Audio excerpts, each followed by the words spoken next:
Hey guys, welcome back. ഇന്ന് +1 ഹ്യൂമാനിറ്റീസിനെ പറ്റി basic idea ആണ് ഞാൻ ഈ വീഡിയോയിലൂടെ തരുന്നത്. First of all ignore my background, ആകെ മെസ്ഡായി കിടക്കാണ്. അതായത് ഹ്യൂമാനിറ്റീസ് എന്ന് പറയുന്ന സബ്ജക്റ്റിനെ പറ്റി പലർക്കും സ്റ്റീരിയോ ടൈപ്പിക് തോട്ട്സ് ആണ്. അതൊക്കെ ഇഗ്നോർ ചെയ്താൽ humanities is A very good subject. ഇപ്പോൾ ഫുൾ A+ കിട്ടിയിട്ട് ഹ്യൂമാനിറ്റീസ് എടുക്കുന്നവർ റയറാണ്. മീൻസ് ഫുൾ A+ എന്നുള്ളതല്ല, ഒരു മെജോറിറ്റി 95% ഒക്കെ ഉണ്ടെന്നുണ്ടെങ്കിൽ തന്നെ ഓൾമോസ്റ്റ് എല്ലാവരും സയൻസ് ചൂസ് ചെയ്യും. അത് ഹ്യൂമാനിറ്റീസിനെ പറ്റി ഐഡിയ ഇല്ലാത്തതുകൊണ്ടായിരിക്കാം, അല്ലെങ്കിൽ വീട്ടിൽ നിന്നോ അല്ലെങ്കിൽ എവിടെ നിന്നെങ്കിലുള്ള പ്രഷർ കൊണ്ടായിരിക്കാം. ഇപ്പം ഞാൻ പറയുന്നത് ഹ്യൂമാനിറ്റീസ് എന്ന് പറയുന്ന സബ്ജക്റ്റിൻ്റെ ബെനഫിറ്റ്സ്, അതുപോലെ തന്നെ അതിൽ നമുക്ക് പഠിക്കാനുള്ള സബ്ജക്ട്സ്, അതുകൂടാതെ ഇത് ഈസി സബ്ജക്റ്റ് ആണോ, അത് ജോബ് ഓപ്പർച്യൂണിറ്റീസ്, അതിനെ പറ്റിയൊക്കെയാണ്. ആദ്യം തന്നെ പറയുകയാണെന്നുണ്ടെങ്കിൽ സയൻസിനെയും കൊമേഴ്സിനെയും പോലെയല്ല, കുറേയധികം കോമ്പിനേഷൻസ് ഉള്ള ഒരു സബ്ജക്റ്റാണ് ഹ്യൂമാനിറ്റീസ് എന്ന് പറയുന്നത്. മെജോറിറ്റി പേർക്ക് അതറിയില്ല, ഇൻക്ലൂഡിങ് മൈസെൽഫ്. +1 അലോട്ട്മെൻറ്റ് വരുന്ന സമയത്താണ് ഞാനിത് നോക്കുന്നത്. അപ്പോൾ ജോഗ്രഫി ഹ്യൂമാനിറ്റീസ് ഉണ്ട്, അതുപോലെ തന്നെ സോഷ്യോളജി ഉണ്ട്, സൈക്കോളജി, ഈവൻ കമ്പ്യൂട്ടർ അപ്ലിക്കേഷൻ വരെ എന്താ പറയുക ഹ്യൂമാനിറ്റീസിൽ ഒരു സബ്ജക്റ്റായി വരുന്നുണ്ട്. ഇപ്പോൾ മോസ്റ്റ് ഓഫ് ദി സ്കൂൾസും ഗ്യാരണ്ടി ചെയ്യുന്നത് സോഷ്യോളജി ഹ്യൂമാനിറ്റീസ് ആണ്. അതായത് നമുക്ക് ഹ്യൂമാനിറ്റീസിൽ മേജറായിട്ട് പഠിക്കാൻ വരുന്ന സബ്ജക്റ്റുകളിൽ ഒന്നാണ് പൊളിറ്റിക്സ്, മറ്റത് എക്കണോമിക്സ്, അതുപോലെ തന്നെ ഹിസ്റ്ററി, പിന്നെ 2 ലാംഗ്വേജസ്, ഒന്ന് ഇംഗ്ലീഷും മറ്റത് ഹിന്ദി, മലയാളം എക്സെട്ര, ഏതാണോ അത്. അതിൽ ഇപ്പോൾ 3 സബ്ജക്റ്റ് കൂടാതെ ഒരെണ്ണം കൂടെ വരുന്നുണ്ട്. അതിലാണ് ഞാൻ ഈ പറഞ്ഞ ജോഗ്രഫി, അതുപോലെ തന്നെ സൈക്കോളജി, സോഷ്യോളജി ഒക്കെ വരുന്നത്. അപ്പം ഞാനത് കൊടുക്കുന്ന സമയത്ത് കൺഫ്യൂസ്ഡ് ആയിട്ടുണ്ടായിരുന്നു ഏത് കൊടുക്കണം എന്ന്. പിന്നെ ഞാൻ തന്നെ ചിന്തിച്ചു ഏതിനാണ് എനിക്ക് ഇൻട്രസ്റ്റ്. അങ്ങനെയാണ് ഞാൻ ജോഗ്രഫി ചൂസ് ചെയ്യുന്നത്. ജോഗ്രഫി എന്ന് പറയുന്നത് ഒരു പ്രാക്ടിക്കൽ സബ്ജക്റ്റാണ്. മീൻസ് അതൊരു പ്യുവർ സയൻസ് സബ്ജക്റ്റാണ്. അതിനോടായിരുന്നു എനിക്ക് കൂടുതൽ ഇൻട്രസ്റ്റ്. സോ ഞാൻ ജോഗ്രഫി ഹ്യൂമാനിറ്റീസ് സെലക്ട് ചെയ്തു. അങ്ങനെ ഏതിനാണോ നമുക്ക് ഇൻട്രസ്റ്റ് അതിനനുസരിച്ച് വേണം നമ്മൾ സയൻസ് മീൻസ് സ്ട്രീം സെലക്ട് ചെയ്യാൻ വേണ്ടിയിട്ട്. ഈ കോമ്പിനേഷൻസ് വരെ അതിൽ ഇൻക്ലൂഡഡ് ആണ്. ഇപ്പോൾ സോഷ്യോളജി ആണെന്നുണ്ടെങ്കിൽ 80 ഔട്ട് ഓഫ് 80 ആണ് നമുക്ക് എക്സാം വരിക. ഇപ്പോൾ ഞാൻ എഴുതുന്നത് ഹ്യൂമാനിറ്റീസിൽ ജോഗ്രഫി മാത്രമാണ് ഔട്ട് ഓഫ് 60 വരുന്നത്. ബിക്കോസ് നമുക്ക് അതിന് പ്രാക്ടിക്കൽ ഉണ്ട് +2-ൽ. സോ നമ്മൾ 60-ലാണ് കൗണ്ട് ചെയ്യുക റൈറ്റിംഗ് എക്സാം. ബാക്കിയെല്ലാം നമുക്ക് ഔട്ട് ഓഫ് 80 തന്നെയാണ്. അപ്പോൾ അതാണ് ഞാൻ പറയുന്നത്, നമ്മളുടെ ഇൻട്രസ്റ്റിനനുസരിച്ച് ചൂസ് ചെയ്ത് കഴിഞ്ഞാൽ അത് ഭയങ്കര ബെനിഫിറ്റ് ഉണ്ടായിരിക്കും. നമ്മളാണല്ലോ +1-ൽ പഠിക്കാനുള്ളത്. പിന്നെ നെക്സ്റ്റ്, ഹ്യൂമാനിറ്റീസ് ഈസി ആണോ? My opinion is absolutely non ആണ്. അതായത് ഒരു 80 മാർക്ക് വരയ്ക്ക്, 80% ഒക്കെ വരെ ഒരു ബിലോ ആവറേജ് സ്റ്റുഡൻറ്റിനും വാങ്ങിക്കാം. അതായത് നമുക്ക് അറ്റ്ലീസ്റ്റ് എന്താണ് ക്ലാസ്സിൽ എടുക്കുന്നത്, ഇപ്പം ക്ലാസ് ശ്രദ്ധിക്കണം എന്നൊന്നും ഞാൻ പറയുന്നില്ല, അല്ലെങ്കിലും നമുക്ക് ടെക്സ്റ്റ് വായിച്ചാൽ അല്ലെങ്കിൽ ഏതെങ്കിലും ഓൺലൈൻ ക്ലാസ്സൊക്കെ കണ്ടുപോയാൽ ഒരു 80% വരെ മാർക്ക് കിട്ടും. ഇപ്പോൾ ഹ്യൂമാനിറ്റീസിനെ സംബന്ധിച്ച് കുറേ ഓൺലൈൻ ക്ലാസ് ഒന്നും നമുക്ക് അവൈലബിൾ അല്ല. ആകെ വിരലിൽ എണ്ണാൻ പറ്റുന്ന അത്രയും ഓൺലൈൻ ക്ലാസ്സസ് ഒക്കെ ഉള്ളൂ. അപ്പോൾ അതൊരു എന്താ പറയുക, ഒരു ബുദ്ധിമുട്ട് തന്നെയാണ്. പിന്നെ ഓരോ സ്ട്രീമിനും അതിൻ്റേതായ ഡിഫിക്കൽട്ടീസ് ഉണ്ട്, ഓരോ സബ്ജക്റ്റിനും. ഇപ്പം നമ്മൾ പറയുകയാണെന്നുണ്ടെങ്കിൽ 10th വരെ സോഷ്യൽ സയൻസ് പഠിച്ച് അതിന് ഡിഫറെൻറ്റ് ബ്രാഞ്ചസ് ആക്കി തിരിച്ചിട്ടാണ് നമ്മൾ ഇത് പഠിക്കുന്നത് +1-ൽ. പൊളിറ്റിക്കൽ സയൻസിലാണെന്നുണ്ടെങ്കിൽ ഓൾമോസ്റ്റ് 20 ചാപ്റ്റേഴ്സ് ഉണ്ട്. ഫസ്റ്റ് 10 ചാപ്റ്റേഴ്സ് ഭയങ്കര വൈഡാണ്. നെക്സ്റ്റ് 10 ചാപ്റ്റേഴ്സ് കുറച്ച് കമ്പൈൻ ചെയ്തിട്ട് ഭയങ്കര കുഞ്ഞു കുഞ്ഞു ചാപ്റ്റേഴ്സാണ്. അപ്പോൾ നമ്മൾ ഈ ആദ്യത്തെ 10 ചാപ്റ്റേഴ്സ് തന്നെ പഠിച്ചു കഴിയുമ്പോഴത്തേക്കും, മീൻസ് നമ്മൾ എക്സാമിൻ്റെ തലേന്നൊക്കെ നോക്കിക്കഴിഞ്ഞാൽ പൊളിറ്റിക്കൽ സയൻസ് ഭയങ്കര ഈസിയാണ്. ബട്ട് നമ്മൾ ഇതൊക്കെ കവർ ചെയ്യണമെന്നുണ്ടെങ്കിൽ ഭയങ്കര ബുദ്ധിമുട്ടാണ്. ഈ എക്സാമിൻ്റെ ഈ ക്രിസ്മസ് എക്സാമൊക്കെ ആണെന്നുണ്ടെങ്കിൽ എന്താ പറയുക, ഒരു ഗ്യാപ്പില്ലാതെ വരുന്ന എക്സാം ആണല്ലോ. അപ്പോൾ നമുക്ക് ഈ ഒരൊറ്റ നൈറ്റ് കൊണ്ടൊക്കെ കവർ ചെയ്യാന്ന് വെച്ചാൽ ഭയങ്കര ബുദ്ധിമുട്ടാണ്. അങ്ങനെ പിന്നെ ഇതൊക്കെ പഠിച്ചു കഴിഞ്ഞാൽ, അതായത് ഇതൊക്കെ കവർ ചെയ്ത് ഒക്കെ ഇതാക്കി പോവുകയാണെന്നുണ്ടെങ്കിൽ മാർക്ക് കിട്ടാൻ ഈസിയാണ്. അത് ഞാൻ ആദ്യം പറയുന്ന പോലെ പഠിച്ചാൽ മാർക്ക് കിട്ടും, അത്രയേ ഉള്ളൂ.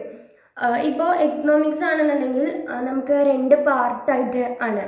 അതായത് first part Indian economy, second part statistics. Statistics ഭയങ്കര എന്താ പറയുക, ഭയങ്കര ഇൻട്രസ്റ്റിംഗ് സബ്ജക്റ്റാണ്. ഇപ്പോൾ പിന്നെ മീഡിയൻ എന്നൊക്കെ പറഞ്ഞ് ഉജീവ്സ് വരയ്ക്കാൻ, അങ്ങനെ നമ്മൾ എന്താ പറയുക, മാത്തമാറ്റിക്സ് റിലേറ്റഡ് ആണ്. സോ നമുക്ക് ഈ ഹ്യൂമാനിറ്റീസ് സ്റ്റുഡൻസിനെ സംബന്ധിച്ച് ആകെപ്പാടെ കിട്ടുന്ന ആ ഒരു നോട്ടിൽ എഴുതാൻ പറ്റുന്നതൊക്കെ ഈ ഒരു സ്റ്റാറ്റിസ്റ്റിക്സിൽ മാത്രമേ ഉണ്ടാവൂ. കാരണം ബാക്കിയൊക്കെ തിയറി പോലെയാണല്ലോ. അപ്പം നമ്മൾ ക്ലാസ്സിൽ ക്ലാസ് എടുക്കുന്നത് ജസ്റ്റ് എന്താ പറയുക, ലെക്ചർ നോട്ട് പോലെ എഴുതുക, അത്രയൊക്കെ ഉണ്ടാവുള്ളൂ. ഇതാണെന്നുണ്ടെങ്കിൽ നമുക്ക് പ്രോബ്ലം ചെയ്യാനും അപ്പോൾ കുറച്ച് ഇൻട്രസ്റ്റിംഗ് ആണ്. ഇന്ത്യൻ ഇക്കോണമി എന്ന് പറഞ്ഞാൽ ഭയങ്കര ഈസിയാണ്, പക്ഷേ കുറേ പഠിക്കാനുണ്ട്. ഓൾമോസ്റ്റ് 9 ചാപ്റ്റേഴ്സ് ഉണ്ട്. നമുക്ക് ആദ്യത്തെ ചാപ്റ്ററൊക്കെ കണ്ടാൽ തോന്നും ഇത് ഈസിയാണ്, പിന്നെ പിന്നെ ചെല്ലുന്തോറും മനസ്സിലാവും ഇതിലൊക്കെ കുറേ പഠിക്കാനുണ്ട്. പിന്നെ അതുപോലെ അതിൽ നിന്നൊക്കെ എന്താ പറയുക, ക്വസ്റ്റ്യൻസ് ഓൺലി എന്താ പറയുക, ടെക്സ്റ്റ് എന്നാണ് പറയാൻ പറ്റില്ല. ഇപ്പോൾ എക്സാമിന് ക്വസ്റ്റ്യൻസ് ആണെന്നുണ്ടെങ്കിൽ നമുക്ക് പ്രാക്ടിക്കലായി ചിന്തിച്ച് ആൻസർ എഴുതാൻ പറ്റുന്ന ക്വസ്റ്റ്യൻസ് ആണ് ഇന്ത്യൻ ഇക്കോണമിയിൽ നമ്മൾ എക്സ്പെക്റ്റ് ചെയ്യണം. സോ മാർക്സ് കിട്ടാൻ ഹ്യൂമാനിറ്റീസിൽ ഏറ്റവും ബുദ്ധിമുട്ടുള്ളത് എല്ലാവരും പറയുന്നത് എക്കണോമിക്സിനാണ്, പക്ഷേ പഠിച്ചാൽ മാർക്ക് കിട്ടും, അത്ര തന്നെ ഉള്ളൂ. പിന്നെ ജോഗ്രഫിയാണ്. ജോഗ്രഫി എന്ന് പറയുമ്പോൾ ഭയങ്കര എനിക്ക് ഇൻട്രസ്റ്റിംഗ് ആയിട്ട് തോന്നിയൊരു സബ്ജക്റ്റാണ്. അതായത് മാപ്പ് വെച്ച് പഠിക്കുകയാണെന്നുണ്ടെങ്കിൽ ഇറ്റ് വാസ് വെരി ഈസി. കാരണം നമ്മൾ റിവേഴ്സിനെ പറ്റി അതുപോലെ തന്നെ അതൊക്കെ പഠിക്കുമ്പോൾ നമ്മൾ മാപ്പിൽ മാർക്ക് ചെയ്ത് പഠിക്കുക. അതുപോലെ തന്നെ വേൾഡ് മാപ്പ് ആണെങ്കിൽ, വേൾഡ് മാപ്പല്ല, നമ്മൾ +1 പഠിക്കുന്നത് ഇന്ത്യ പൊളിറ്റിക്കൽ മാപ്പ് വെച്ചിട്ട് തന്നെയാണ്. അപ്പോൾ നമ്മൾ ക്ലാസ്സിലൊക്കെ പ്രൊജക്ടറിലാണെങ്കിലും അതുപോലെ തന്നെ മാപ്പിലൊക്കെ അടയാളപ്പെടുത്തി കാണിച്ച് എന്നിട്ട് തന്നെയാണ് നമ്മളെ പഠിപ്പിക്കുക. അപ്പോൾ നമുക്ക് വേഗം പെട്ടെന്ന് ക്യാച്ചപ്പ് ചെയ്യാൻ കഴിയും. കാരണം ടെക്സ്റ്റ് വായിക്കുന്നതിലേറെ എനിക്ക് തോന്നിയിട്ടുള്ളത് മാപ്പ് വെച്ച് പഠിക്കുമ്പോഴായിരിക്കും ഈസി. അതുപോലെ നമ്മൾ ലെക്ചർ നോട്ട് ഉണ്ടാക്കുകയാണെന്നുണ്ടെങ്കിൽ ഇറ്റ് വാസ് ഗുഡ്. സോ അങ്ങനെയാണ് ജോഗ്രഫീനെ പറ്റി പറയാനുള്ളത്. നെക്സ്റ്റ് ഹിസ്റ്ററിയാണ്. ഹിസ്റ്ററി എന്ന് പറയുന്നത് നമുക്ക് +1 വളരെ ചെറിയ ചാപ്റ്റേഴ്സ്, അതായത് ഞങ്ങളുടെ മിസ്സ് പറഞ്ഞിട്ടുണ്ട് +2 കമ്പയർ ചെയ്യുമ്പോൾ +1 എന്ന് പറയുന്നത് ഭയങ്കര ഈസിയാണ്. നമ്മൾ പഠിക്കുന്നത് വേൾഡ് ഹിസ്റ്ററിയാണ്. അപ്പോൾ നമ്മൾ ആ ഒരു +1 ആ ഒരു ബുക്ക് കംപ്ലീറ്റ് ചെയ്യുന്നതോടെ വേൾഡിലെ ഓൾമോസ്റ്റ് എല്ലാ ഭാഗത്തും നമ്മൾ ഒരു ബേസിക് ഐഡിയ നമുക്ക് കിട്ടും. അപ്പോൾ എന്താ പറയുക, ഹിസ്റ്ററി എന്ന് പറയുന്നത് പൊതുവേ ഒരു ബോറിങ് സബ്ജക്റ്റ് ആയിട്ടാണ് എല്ലാവർക്കും ഒരു ഐഡിയ ഉള്ളത്. പക്ഷേ വേൾഡ് ഹിസ്റ്ററി കുറച്ചുകൂടെ ഇൻട്രസ്റ്റിംഗ് ആണ് ഇന്ത്യൻ ഹിസ്റ്ററിയേക്കാൾ എനിക്ക് തോന്നിയത്. അപ്പോൾ പഠിക്കാനാണെന്നുണ്ടെങ്കിലും നമ്മൾ ചെറുതായി ഒരു ലെക്ചർ നോട്ട് ഉണ്ടാക്കുക. നമ്മൾ 10th പഠിച്ച പോലെ ബൈ ഹാർട്ട് പഠിക്കാൻ കുറച്ച് ബുദ്ധിമുട്ടായിരിക്കും. കാരണം എല്ലാതും ഈ തിയറി സബ്ജക്റ്റാണ്. സോ നമ്മൾ line by line by heart പഠിച്ച് എക്സാം എഴുതാമെന്ന് വെച്ചാൽ അത് പോസിബിളായ കാര്യമല്ല. കാരണം നമ്മൾക്ക് ഈ ഒരു ലാസ്റ്റ് മിനിറ്റൊക്കെ ഒന്ന് റിവൈസ് ചെയ്യണമെന്നുണ്ടെങ്കിൽ ഡെഫിനറ്റ്ലി ഒരു ലെക്ചർ നോട്ട് നെസസറി ആണ്. സോ ഞാനൊക്കെയെന്ന് വെച്ചാൽ ആദ്യം ടെക്സ്റ്റ് മൊത്തം ഒന്ന് വായിച്ച് പിന്നെ ജസ്റ്റ് ഒരു നോട്ട് ഉണ്ടാക്കി എക്സാമിൻ്റെ ആ ഒരു ½ മുന്നേക്ക് ഈ ഒരു നോട്ട് വെച്ചിട്ടാണ് നോക്കുക. അത് ഈസി ആയിട്ട് എനിക്ക് തോന്നിയിട്ടുണ്ട്. അതുപോലെ ഹിസ്റ്ററിയിലും മാപ്പ് ഉണ്ട്. ഹിസ്റ്ററിയിലെ മാപ്പ് ജോഗ്രഫിയേക്കാൾ എനിക്ക് ഈസി ആയിട്ട് തോന്നിയിട്ടുണ്ട്. ബിക്കോസ് അതിനൊരു സ്പെസിഫിക് സാധനമുണ്ട്, എന്താണ് നമ്മൾ പഠിക്കേണ്ടത്. അപ്പോൾ ഓരോ ചാപ്റ്റർ എന്നാണെങ്കിലും ആ ചാപ്റ്ററിൽ തന്നെ കൊടുത്തിട്ടുണ്ടായിരിക്കും. ജോഗ്രഫി എന്ന് പറഞ്ഞിട്ടുണ്ടെങ്കിൽ നമുക്ക് പഠിക്കാനുള്ള MCQ എന്നൊക്കെ വെച്ചിട്ട് അതിലൊക്കെ എന്താണോ വരുന്നത് അതൊക്കെ നമുക്ക് മാപ്പിൽ മാർക്ക് ചെയ്യാം. മേ ബി ചോദിച്ചേക്കാം, നമുക്ക് പറയാൻ പറ്റില്ല. അപ്പോൾ ഈ ഒരു 4 സബ്ജക്റ്റിനെ പറ്റി എനിക്ക് ഇത്രയാണ് പറയാനുള്ളത്. പിന്നെ എൻ്റെ എന്താ പറയുക ഫസ്റ്റ് ലാംഗ്വേജ് മലയാളമാണ്.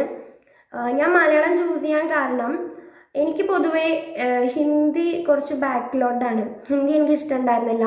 10th വരെ തന്നെ ഞാൻ പിടിച്ചിരുന്നത് എന്തോ എനിക്ക് ഇഷ്ടമല്ല. എല്ലാവരും പറയും സിമ്പിളാണ്, പക്ഷേ എനിക്കെന്തോ ഇൻട്രസ്റ്റിംഗ് ആയി തോന്നിയില്ല. അതുകൊണ്ട് ഞാൻ മലയാളം സെലക്ട് ചെയ്തു. പിന്നെ നമ്മൾ ഈ കരിയർ ഓപ്പർച്യൂണിറ്റീസ് ഹ്യൂമാനിറ്റീസിൻ്റെ, അതായത് സ്റ്റീരിയോടൈപ്പിക് ബിലീവ്സ് ആണ് അതിനെപ്പറ്റി. ഹ്യൂമാനിറ്റീസിൽ കരിയർ ഓപ്ഷൻസ് ഇല്ല. ഞാൻ പറയും ഓഫ് കോഴ്സ് എൻ്റെ ഒരു ബേസിക് നോളജ് വെച്ചിട്ട് തന്നെ ഒരുപാട് കരിയർ ഓപ്ഷൻസ് ഉണ്ട്. അത് ഞാൻ എനിക്ക് വേണ്ടി റിസർച്ച് ചെയ്തപ്പോൾ കണ്ടെത്തിയതാണ്. ഇതിലും നമുക്ക് യൂട്യൂബിലൊക്കെ നോക്കിക്കഴിഞ്ഞാൽ അതിൻ്റെ വാസ്റ്റ് ഐഡിയാസ് തന്നെ കിട്ടും. ഇപ്പോൾ ഒരു ബേസിക് നോളജ് വെച്ച് ഞാൻ പറയുകയാണെന്നുണ്ടെങ്കിൽ ലോയർ, അതായത് പിന്നെ അതുപോലെ തന്നെ ലെക്ചർ. മെജോറിറ്റി പേരും ഹ്യൂമാനിറ്റീസിൽ ആദ്യം പറയുക ആകെ UPSC മാത്രമാണ്. ഒരിക്കലും അല്ല.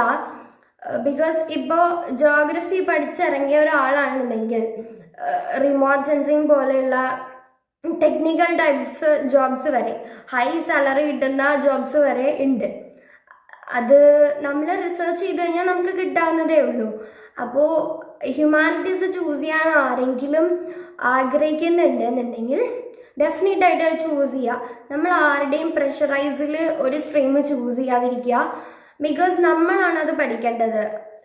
ഈ പറയുന്ന ഒരു ഫേസ്റ്റിലൊക്കെ നമ്മൾ സയൻസ് ചൂസ് ചെയ്തു എന്ന് വെച്ചാൽ ആളുകൾ പറയുമായിരിക്കും, ഓ സയൻസ് ആണോ എടുത്തേ. മോറോവർ നമ്മൾ ആ ഒരു ഇതിലേക്ക് വന്നു കഴിഞ്ഞാൽ, ഇപ്പോൾ എൻ്റെ ഫ്രണ്ട്സൊക്കെ എന്ന് വെച്ചാൽ സയൻസ് എടുത്ത ഒരുപാട് ഫ്രണ്ട്സ് എനിക്കുണ്ട്. നന്നായി പഠിക്കുന്ന ആൾക്കാർ തന്നെയാണ്. പക്ഷേ +1 ഒരു അക്കാദമിക് ഡൗൺഫോൾ ഉണ്ടാവും. അത് ഏതൊരു സ്ട്രീമിനാണെങ്കിലും ഉണ്ടാവും. കാരണം നമ്മൾ 10th പഠിച്ച ഇതിൻ്റെ ഒരു 50% മോർ നമ്മൾ +1 പഠിക്കുന്നുണ്ട്. അപ്പോൾ അതിൻ്റെ ഒരു ഡിഫിക്കൽട്ടി എന്തായാലും ഉണ്ടാവും. പക്ഷേ സയൻസ് ഒക്കെ ആണെന്നുണ്ടെങ്കിൽ നമുക്ക് അത്രയും ഇൻട്രസ്റ്റ് ഉണ്ട്. അതായത് നമ്മൾ മെഡിസിനൊക്കെ പോവുകയാണെന്നുണ്ടെങ്കിൽ ഡെഫിനറ്റായിട്ട് സയൻസ് തന്നെ വേണം. ഇപ്പോൾ ഫോർ എക്സാമ്പിൾ ലെക്ചർ ആവാൻ ആദ്യം ഇൻട്രസ്റ്റ് ഉള്ള ഒരാൾ പോയി സയൻസ് എടുക്കുന്നത് എന്തിനാണ്? അത് ഹ്യൂമാനിറ്റീസ് എടുത്താലും പറ്റുമല്ലോ. പിന്നെ നമുക്ക് ഇൻട്രസ്റ്റ് ഉള്ളത് കൊണ്ട് നമുക്കത് പഠിച്ചാലും ഭയങ്കര ഈസി ആയിരിക്കും. അപ്പോൾ എനിക്ക് പറയാനുള്ളത് ഹ്യൂമാനിറ്റീസ് എടുക്കുമ്പോൾ കോമ്പിനേഷൻസൊക്കെ എന്താണോ ഇൻട്രസ്റ്റ് അതിനനുസരിച്ച് എടുക്കുക. അപ്പോൾ ഇത്രയൊക്കെ ഉള്ളൂ. എല്ലാവർക്കും tata, bye bye, see you next time.